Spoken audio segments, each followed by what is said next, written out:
Welcome to episode 55 of Talk Smart with Pugh. I'm Andrew McCart. That is young Joe Pugh, and that's my daughter over there. And we've got a special guest, Mr. Colm McGuigan, jet lagged, Mr. Vegas himself. How are you, sir? I'm good. Actually, I'm jet lagged. You know, when I came home, I slept from like 9 p.m. to 9 a.m. And I don't think people realize that in this job, you don't know, like when we've done the Saudi trips or when we're away, like the jet lag's a real thing. And like people think that it's just, you just get used to it. Like you don't, I'll never get used to it. Well, let's get the violins out, mate. Yeah, I know. You was only there for Canelo Belanga. Just being honest, it's really tough, lads. You just don't get it. I've been away for so long. I have to come straight back in the fight week there and be like, oh, stop. I'm playing the bagpipes here. You play the violin.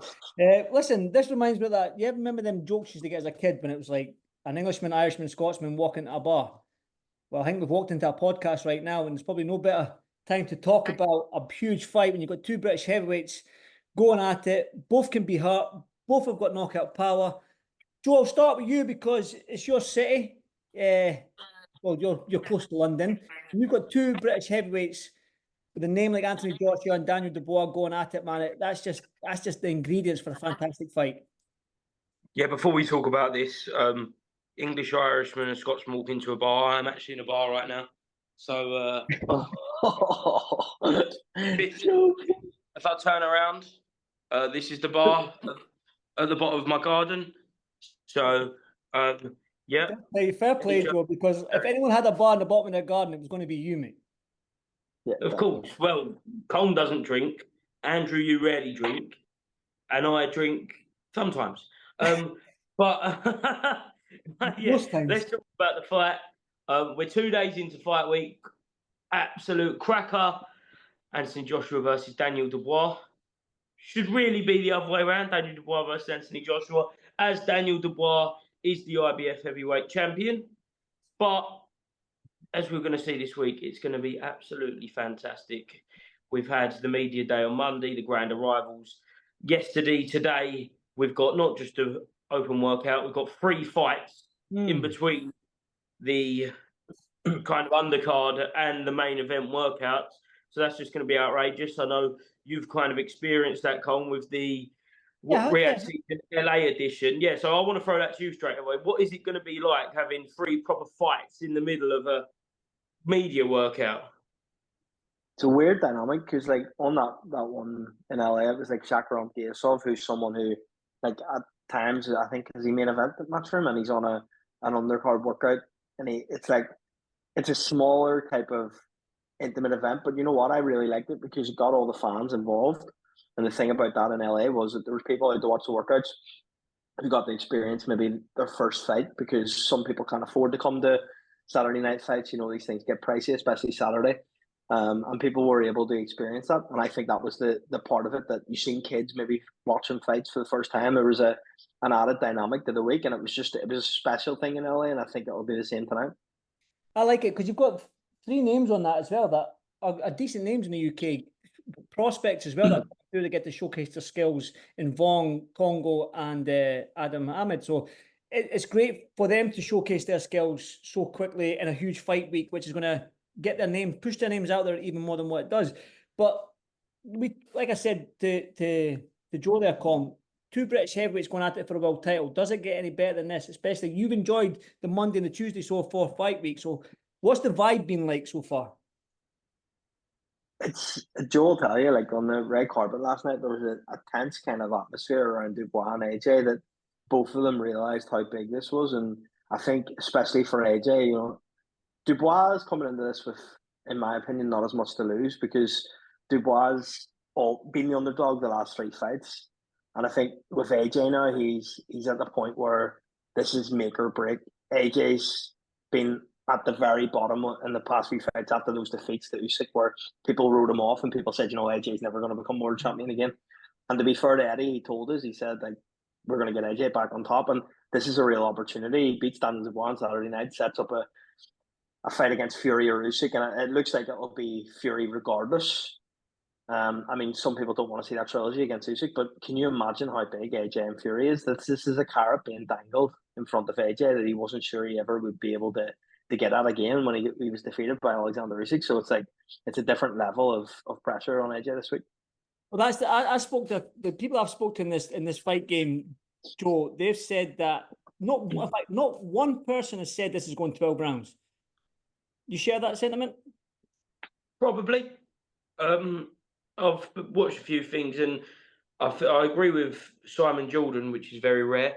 But he said that Anthony Joshua has actually probably never actually fought anybody like Daniel Dubois. I think Daniel Dubois is very, very unique in the way he fights. He's probably, if we go by the Hrgovic fight, he's open to some big right hands, but he's got a razor jab and he's got that one punch knockout, and he's still very, very young. So yeah, I just love the fight because going off Daniel Dubois' form, you look at form fighters, it doesn't really get much better than Dubois, maybe Joseph Parker. So it's just the right time for a massive, massive fight. Anthony Joshua to return to Wembley. I think it's the first time since kind of September 2018. It was the Alexander Povetkin fight. And obviously we've seen London Stadium fights with the Tottenham Hotspur Stadium, but that's the home of Anthony Joshua. That's where he built his name. And Wembley Stadium's going to be absolutely rocking on Saturday night. Cannot wait. And it's got an absolutely beautiful card to complement a heavyweight classic. Well, that's the one actually I want to ask you. Sorry, Andy. Like when you look at this card, and you've probably more experience at these kind of big events than me and Joe over the years that you've been with IFL. Have you ever seen an undercard where you actually don't know what's going to be the co-main event, or where you actually look and think like, I don't know what's going to be the earliest fight? Unless someone told me yesterday that Anthony Kakachi and Josh Warrington's on at 5 o'clock. Like surely not. I hope not, because that's definitely a fight that probably deserves to be a little bit later on. But hey. Say Daddy Daycare. You saying hi to the boys before I put you down? Hi. Right, go and jump down this now. Right. So I haven't seen anything like that. Hannah Rankin in the making. Pardon? Hannah Rankin in the making. It's the only Scottish female fighter I can think of. She's definitely going to be a boxer. I can tell by the way she acts and that she's definitely going to be a fighter. But no, I've never seen nothing like that. I hope that fight does become a little bit higher up the fight card because of how good it is. I mean, Kakachi's that throws a lot of punches. Warrington throws a lot of punches. It's just going to be an all-out war. So it's going to be 2-6, guys. Listen. Colm, yeah. Here he is. I've heard that potentially co-main will be Hamza Shiraz versus Tyler Denny. So I've heard the same, and I think, to be honest, it's a great fight. But for me, Kakachi and Warrington's that fire fight to get the fans ready before AJ Dubois, and I don't know if Shiraz and Denny has that. I don't know if it has that X factor about that fight. Not saying it's not a good fight; it is a good fight. But Warrington Kakachi's a war. Warrington Kakachi's a fight that I don't think will go the distance. Warrington Kakachi's that English Irish feel. There's something special about that. So yeah. I hope that's further up the card. I think when you look at the card, I think you kind of got to go with who's probably headlined the most fights, the biggest public kind of profile fight, and Josh Warrington's headlined the most cards by a mile. I haven't got the statistics on that, but personally, if I was choosing for Monday, it would have been Josh Kelly, Liam Smith as co-main, because that was the fight I was most looking forward to. But now in comes Ishma Davis, who is very adamant he's going to rip up the script, and I love that as a replacement of opponent. I absolutely love that. I like it as well because Ishma Davis for me is the epitome of boxing. Don't stay ready, stay in the gym, stay around your weight, because if that phone call comes, you've got the biggest opportunity of your life fighting at Wembley. I remember him fighting on when I first met Ishma Davis, he was on a next gen card in Newcastle, and he was over the moon with that, fighting on DAZN. This is before he signed with Eddie Hearn, and the guy was absolutely elated that he finally got on DAZN. He was on a next gen Eddie Hearn matchroom card. Now you're talking a year and a half later, because he stays ready and he's always fit. He's always in the gym. Listen, fair play to him. I'm happy he's got the call. Do you know what I mean? So it's in this he wants to change his life as well. What's that? He wants to change his life. The guy's got like 8 kids. It's wild. And he had them at a young age as well. So he's got. Has Ishmael Davis got 8 kids? I don't think he's got. He's a real bad man. I don't think he's got 8 kids. I think it's like 5. Don't quote me on this. We are quoting you on this. You said 8. Have you got? How many kids have you got, Ishma Davis? I think you got 8. 8. I don't think it's 8. If it is, then fair play to him, man. I've got 3 and I'm struggling with this one right now. So fair play to him. Does that show you, though, that the current climate in boxing is something completely different to anything we've known before, and that you must stay ready at all times because these opportunities are coming? Turkey LLC putting on these massive cards, and there's last minute opportunities for people to change their lives at points of their career where, what's Ishma Davis now, 5-0, 6-0? Like, you're at the point. He's up there with 12, is he not? Yeah, I think he's about 13-0. Is he? Okay, well, 12, 13-0. Like, this guy has really jumped a stage quicker than he probably expected against Josh Kelly. Can you imagine he gets the win on Saturday night?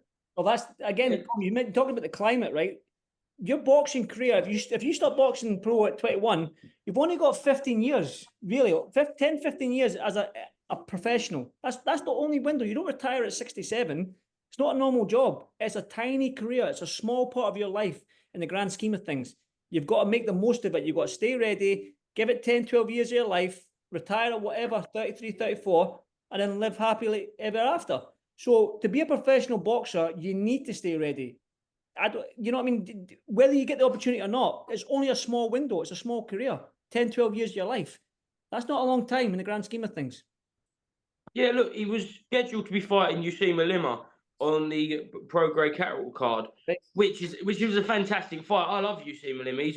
He's a very, very exciting fighter, just coming off the back of a big win to get him an IBF ranked title. So in his mind, he was going into a fight in 6 weeks' time against a really tough, dangerous opponent for a good ranked title. And we all know how much they help getting up the rankings. But if he wins this on Saturday night, you don't even have to really think about that because he puts him straight in there in contention. But then you're looking at it, and if he does beat Josh Kelly, you're looking at where does he go? Because you can't move back. You can't go back after beating Josh Kelly. Josh Kelly's on the verge of a world title. So where does Ishma Davis go? Into the stratosphere, mate. With his 8 kids. This kid's getting more like Steve Bunce every day, Joe. Honestly, I listen to you and I just see Steve Bunce coming out of my screen. Listen, he was baby. No, it's Gareth. He's like a mixture of Steve Bunce and Gareth Davis. Before Colm came on this call, what did you do? Do it. I was sipping my Diet Coke. Oh no, the other thing you were doing. See, that's a mix of Cougar Cassius with a Diet Coke, Gareth Davies with a vape, and Steve Bunce's energy. Yeah, so he's all mixed well, no, if I take both of your hair, then I might look like Steve Bunce. But at the minute, I'm holding on to it. But Colm's got way better hair than me. Colm's kind of rock a 8-chair style. Yeah, do you know what? Mate, I'm pulling it off. That's the difference. That's that. I've been in New York a few times this year haircut. That's what that is. It is. That's exactly what it is. Let me get your thoughts on something, Andy, because obviously, like you have a deal with fighters at the moment, so I don't know, maybe I'm wrong in saying this, but do you have like something that you do with Luke, maybe, and a few of the other guys in the gym, where like you train them or manage them? Does this change, like these Turkey LLC shows? Does that change someone who's coming into the game of boxing, how they approach things now, because the landscape has changed so different than maybe 5-6 years ago? I think the landscape is changing in terms of for these young fighters, they're seeing, like, if they get to a certain part of their career, if they get to that 10, 12 and 0 and they're ranked 8th, 10th or whatever it may be, that opportunity to face, look at that Zinad that fought Bivol, because you know what I mean, there's these little things that like Turkey Al-Sheikh doesn't want to pull the show. He wants to bring people in and keep the fighters on the show because they're big names. And he'll pick somebody that's got a good record, that 15, 16 and 0. He's ranked number 8, 7, 6, 5 in the world, whatever it may be. And you'll get that opportunity. And I think young fighters nowadays, they're not really, I don't think they're in a hurry to get to that 12 and 0. They're not in a rush, but I feel like they think that one more year in boxing, then who knows what the future may hold. Do you know what I mean? Because the opportunities can be there. Cordina will probably get a replacement opponent as well. Now Shakur Stevenson's out, do we think? If he's following the same kind of pattern. I'm throwing it out there. I said the Eddie Hearn in Vegas. Why not do Cordina against Tank? Tank needs an opponent. A lot of people, there's rumours that it's Lamont Roach.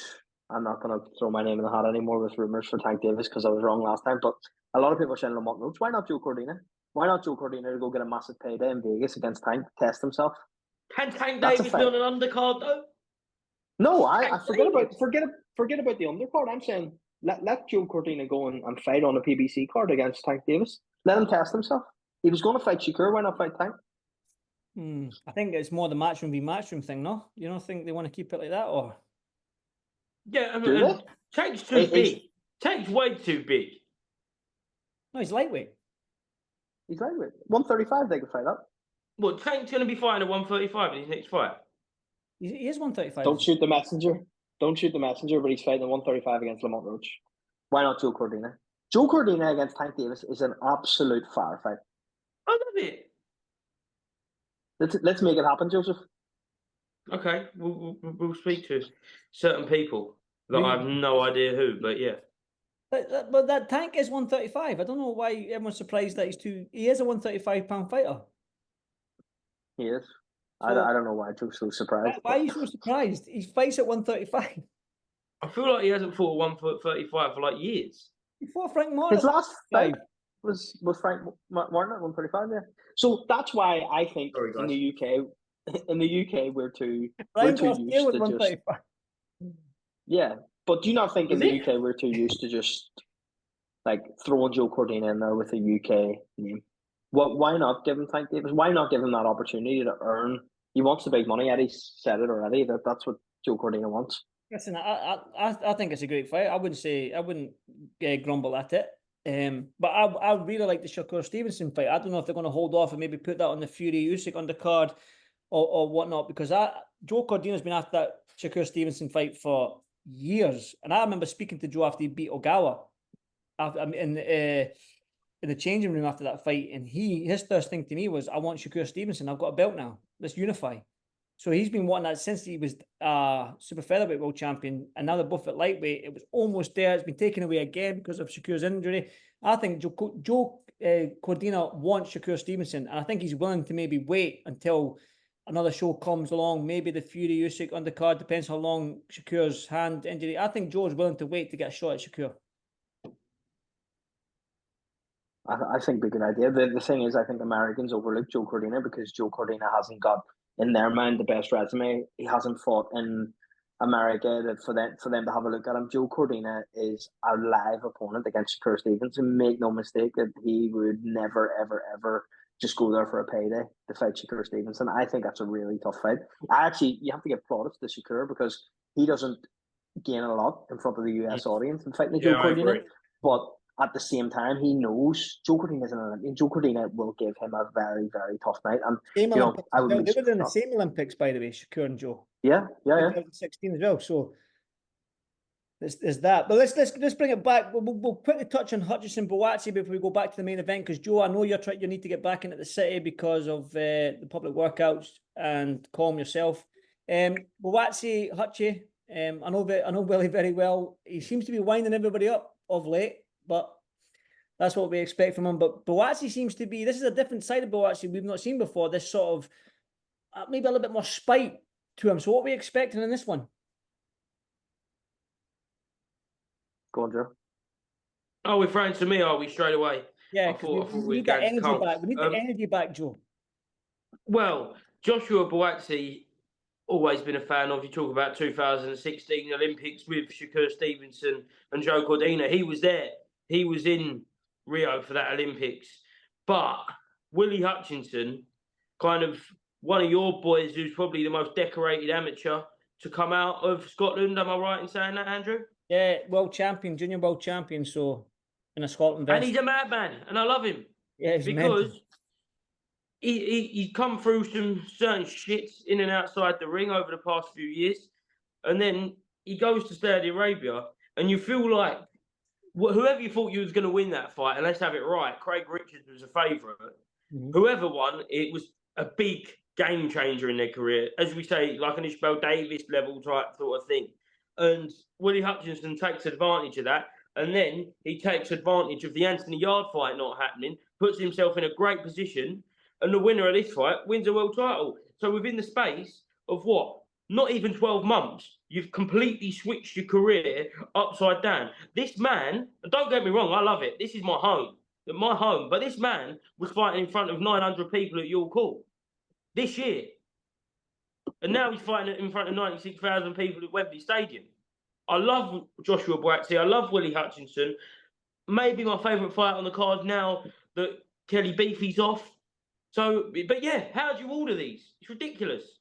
I think because it's such a good card, I think it's going to be like my first memory of a card being stacked from the start to finish was Jake Paul Woodley 1. That first fight. I walked into the arena at 6 p.m. and it was packed.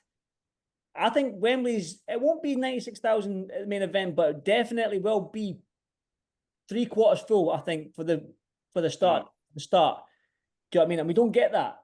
Because the card is so stacked, it's got fights that could headline a UK show from top to bottom.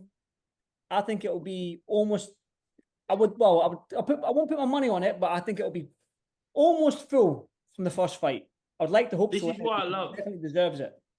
This is why I love these cards, and I love what they're doing today, because there isn't an undercard. These main 5 fights is the card, but what they're doing today is kind of like the undercard, because they're building and developing the fighters who we might see on Riyadh season in 3, 4, 5, 6 years' time. So what we lack of on Saturday night, we're gaining tonight, and it's something different. How many times have we sat in kind of a random shopping centre or a random kind of market square watching the same old workouts, 5 minutes on pads, blah, blah, blah. We do the interviews. We love it. It's part and parcel of what we do. But this is something different. This is a whole new scale. Joe, I honestly think Joe should be part of the campaign for these Wednesday night fights. You should be like whisked around the country and just speak at the shopping centres and get everyone involved. Joe Pugh, ladies and gentlemen. You're definitely a shopping centre Gareth A. Davis anyway. Yeah. You know what I mean? You're definitely Gareth A. Davis off Wish. Yeah, Wish. Or a Buncey off Wish. Yeah, like I'm like in that middle aisle in Lidl where you get all the shit. Yeah. Lidl's like you find like spanners for 50p. That's you, Joe. But listen, that's why we love you, young man.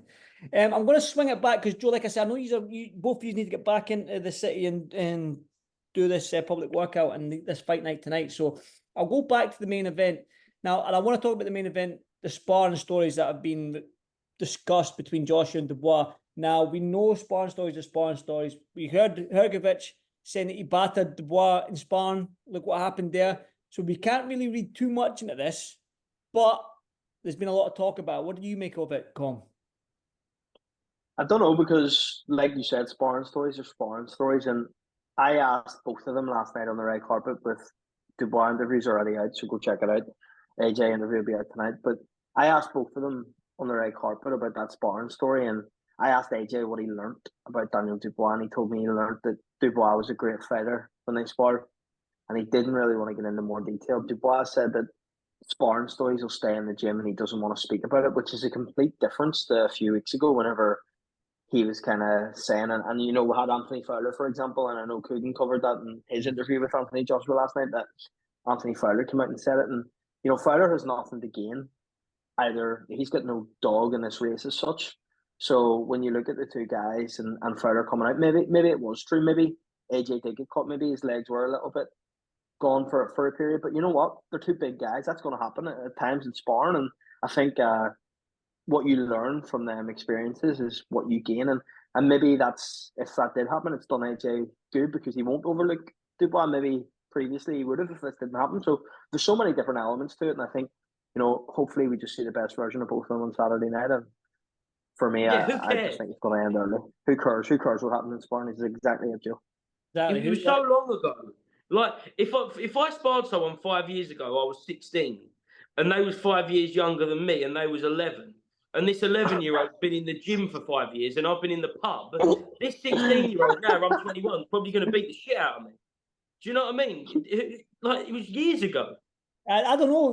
You're quite. I've had you on the pads, Joe. You're southpaw. That's a little. Yeah, I beat this Irish geezer over here, but that's about it. You're the same weight. This is a fight I want to see. In your dreams. No. I wouldn't want to hurt you. You took Colm on the pad. I've not had you on the pads, Colm, have I? No, Frank Smith did, and he said he would never do it again. That's all I'm saying. You took him for a workout, though, right? Yeah, I took him for a workout. Yeah. That was funny, wasn't it, Andy? I have more stamina. Both of you were blowing at your arse anyway, I'll give you that. Yeah, no. Joe, come on. Settle, steady. Joe, eyeballing you, Colm. Look at him. I know. I'm a lover, not a fighter. Good stuff. Listen, like I said to you at the beginning of this, right, everyone I've spoke to said this isn't going 12 rounds. Have you heard anyone say this is going to the decision? No, Probably I haven't heard not, one person say it. No, it's definitely not. I think, you know what? This is the type of thing that could happen, though. It could go the distance. We've now spoke about it, someone's not going the distance, and then it ends up going the distance. The thing is, the reason I'll look at it two different ways, right? Dubois got this double jab and he comes in under it against Hrgovic, right? And he was coming over with a right hand. That might work well against something like Anthony Joshua. Hrgovic, when he was landing them right hands on Dubois, he was sort of like pulling, he was like throwing, sort of like pulling it like an amateur. Joshua falls right through with his right hand, but he'll bring a left hook behind it, a right uppercut behind that. So if Joshua lands them right hands, can Dubois stand up to it? Who knows? It's definitely got loads of variables to this fight, and it's going to be, I mean, we're only on Wednesday, so I can't wait for it. I don't know if anyone picked up on this. Well, mainly Colm because he was there. But I feel like AJ seemed a lot bigger than Dubois yesterday. Yeah, 100%. Feel the same as that? Not only bigger, but more calm, more... He was like that, yeah. His thought process was, I think he was going through the motions where Dubois was very edgy. Dubois was very, I don't know, maybe a little bit nervous. Maybe this is it is the biggest fight of his career, so maybe there's a different element to it. So and he's bored of listening to you, mate. He's fucked off. He's had enough. Yeah, I think Andy, we need to cut it there, mate. It's been an absolute pleasure. Joe Pugh, Andy McCart. I will see you in about 2 hours, Colm. I think we're going to leave it there, Andrew, because you look like you need to get back. It's hard work. Listen, you two don't have children yet. When they come, believe me, it's hard work. Yeah, not that I know of anyway. Well, an Englishman, Irishman, Scotsman, do a podcast, and that's that. Cheers, guys. Appreciate it. Enjoy today. Enjoy Thursday, Friday, the weigh-in. Enjoy fight night, and I'll catch up with you both soon. Cheers, guys. Andy, are you ripping all that today? Yes, we'll be up tonight, yeah. Okay. Are you ripping the workouts there, or do you want me and Joe to... I don't know what we're doing with that. Yeah, probably just the presser and the weigh-ins I'll do. Presser and the weigh-in, okay. Sweet. Right, guys. Okay. Enjoy. Joe, see you in a bit. Andy, see you bye, later. guys. Right, bye-bye.